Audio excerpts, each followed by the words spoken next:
ಹೈದರಾಬಾದ್ನಲ್ಲಿ ಐಟಿ ಉದ್ಯೋಗಿಯಾಗಿದ್ದ 29 ವರ್ಷದ ಮಹಿಳೆಯ ಮನೆಗೆ ನುಗ್ಗಿದ ಆಕೆಯ ಮಾಜಿ ಪತಿ ಚಾಕುವಿನಿಂದ ಇರಿದು ಬರ್ಬರವಾಗಿ ಹತ್ಯೆ ಮಾಡಿದ್ದಾನೆ. 2022ರಲ್ಲಿ ವಿವಾಹವಾಗಿದ್ದ ಈ ದಂಪತಿ ಕೆನಡಾದಲ್ಲಿ ವಾಸವಿದ್ದರು. ಆದರೆ ಕೌಟುಂಬಿಕ ಕಲಹದಿಂದ ಮಹಿಳೆ ಭಾರತಕ್ಕೆ ಮರಳಿ ಪತಿಯ ವಿರುದ್ಧ ಹಿಂಸಾಚಾರದ ಕೇಸ್ ದಾಖಲಿಸಿ 2024ರಲ್ಲಿ ವಿಚ್ಛೇದನ ಪಡೆದಿದ್ದರು. ಕಳೆದ ಏಪ್ರಿಲ್ನಲ್ಲಿ ಮಹಿಳೆ ಎರಡನೇ ಮದುವೆಯಾಗಿ 3 ತಿಂಗಳ ಗರ್ಭಿಣಿಯಾಗಿದ್ದರು.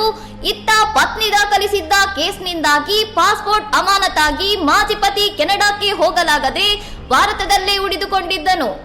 ತನ್ನ ತಾಯಿಯ ಸಾವಿಗೆ ಪತ್ನಿ ನೀಡಿದ ಮಾನಸಿಕ ಕಿರುಕುಳವೇ ಕಾರಣ ಎಂದು ಸೇಡು ತೀರಿಸಿಕೊಳ್ಳಲು ಹೊಂಚು ಹಾಕಿದ್ದ ಆರೋಪಿ ಪತ್ನಿಯ ಮನೆಗೆ ನುಗ್ಗಿ ಈ ಭೀಕರ ಕೃತ್ಯ ಎಸಗಿದ್ದಾನೆ.